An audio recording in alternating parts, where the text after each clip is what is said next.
자, 안녕하세요. 위인전, 요즘은 인물 이야기라고 합니다. 인물 이야기를 아이들과 읽을 수 있는 방법을 소개를 해드릴게요. 자, 인물 이야기를 몇 살 때 읽어야 좋을까요? 에 대한 정답은 없습니다. 저희가 뭐 7세 또는 6세 때 위인전 전집 들이시고 요거 다 읽으면 어느 정도 뭔가 준비가 되겠지? 라고 생각하실 수도 있는데 실제로 인물 이야기는 초등 저학년 때에도 읽기가 쉬운 책은 아니에요. 왜냐하면 인물들이 다 역사 속의 인물들이 되게 많잖아요. 그 역사에 대한 배경 또는 세계 인물은 그 나라에 대한 이해가 다 수반이 되어야 되는 경우가 많기 때문에 사실 취학 전에 읽는 건 너무 이른 거고요. 저는 개인적으로 어느 정도는 이해하고 읽으려면 고학년 때 읽는 게 맞다고 봅니다. 자, 그런데 우리가 저학년 대상의 인물책도 많이 나오잖아요. 저학년은 아주 안 읽어야 되는가? 그게 아니고요. 읽는 목적이 좀 달라지는데 저학년 친구들은요. 인물책을 그냥 분위기만 읽어내도 충분해요. 분위기를 읽는다라는 건 이런 사람이 있었대. 이런 일을 했대. 그게 뭐 정확하게 명확하게 무슨 일인지는 몰라도 이런 일을 했대. 그리고 이 사람은 이러한 이유로 사람들이 존경을 하고 있어. 요 정도만 알아도 충분한 인물책 읽기가 돼요. 읽어주다가 아이가 질문을 하면 그거에 맞춰서 이야기는 해주실 수 있지만 굳이 그 하나하나를 의미를 다 파악할 필요는 없습니다. 자, 그리고 우리가 독서는 항상 아이가 하고 있는 뿌리 독서를 인정을 해주시고요. 저희가 가지치기를 한다고 생각하고 조금 더 확장해 준다는 의미로 다른 책을 권해주는 거예요. 아이들은요, 원래 이게 한 가지 좋아하는 분야가 있어요. 보통은 그게 아주 긴 세월 보통 유지가 된다고 보시면 돼요. 확장되는 건 거의 성인에 가서 하지 않나 싶습니다. 아이가 좋아하는 분야를 인정을 해주시고 그 다음에 좀 가지를 칠 수 있게 도와주시면 되고요.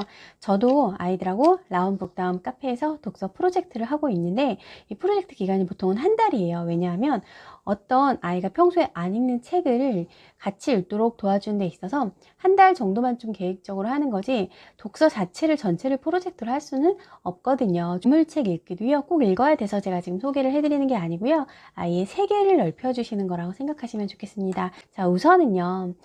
인물에게 관심이 없는 친구들이 방대한 양의 인물 이야기를 읽을 리는 없어요. 그리고 뭐 인물 이야기 보통 보면은 분야별로 많이 나눠져 있잖아요. 과학 인물, 뭐 환경 인물, 역사 인물 이렇게 많이 나누어져 있는데요. 그러면 되게 이게 방대해지는 거거든요. 분야가. 그런 거보다는 오히려 한 권 안에 인물 이야기들이 짧게 들어간 책들이 있어요. 제가 지금 보여드릴게요. 뭐 한국을 빛낸 위인 이런 시리즈라거나 독립운동 스타실록 독립운동가들 모아놓은 책이고요. 나는 무슨 씨앗일까 이거는 고학년인데 이런 식으로 한 권 안에 여러 인물들이 있는 책을 그냥 이렇게 재미있게 훑어보는 식으로 보는 것이 좋습니다. 자, 그 다음에는요. 이 인물 같은 경우는 유튜브에 찾아보시면 영상이 많이 있어요. 그래픽처럼 되어 있는 영상도 있고요. 소개 영상들도 있거든요. 그런 걸 먼저 찾아서 배경 지식을 좀 갖게 도와주시고요. 그 다음에 관련된 책을 권해주시는 것도 좋은 방법입니다. 그리고 만약에 어느 정도 기간을 정해서 프로젝트식으로 인물책 읽기를 할 거라면 읽을 거야 말 거야 이렇게 물어보시기보다는 딱 프로젝트이기 때문에 선택할 수 있게 도와주시는 게 좋아요. 한국 인물을 먼저 읽어볼까? 외국 인물을 먼저 읽어볼까? 지금 살아있는 사람의 이야기를 읽어볼까? 세상을 떠나신 분의 이야기를 읽어볼까? 남성 위인 읽어볼까? 여성 위인 이야기 읽어볼까? 환경 인물 읽어볼까? 역사 인물 읽어볼까? 이렇게 선택을 하게 해주시는 게 훨씬 더 효과적입니다. 영화를 찾아보는 것도 좋은 방법이에요. 모든 인물 이야기가 다 영화로 되어 있지는 않지만 영화로 되어 있는 인물들도 있거든요. 저는 개인적으로 이태석 신부님을 좋아하는데 울지마 톤즈라는 영화가 있어요. 이태석 신부님이 남수단에서 의료봉사 및 아이들 교육도 하시고요. 음악대도 만들어서 그 아프리카 사람들의 삶에 희망을 주셨던 분 이야기예요. 이 울지마 톤즈 영화를 먼저 보고 책을 읽으면 훨씬 더 새롭게 다가오기도 하고 이해도 훨씬 더 잘 됩니다. 그리고 만화나 그래픽 노블로 된 것도 그렇게 나쁘지 않습니다.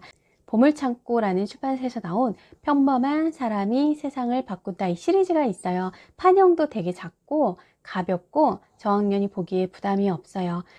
그래픽 노블이라서 딱 펼치자마자 재미있게 볼 수 있는 책이고요. 고학년 같은 경우에는 후 시리즈가 있습니다. 이것도 아이들이 좋아하는 거 중심으로 골라 읽게 하시면 됩니다.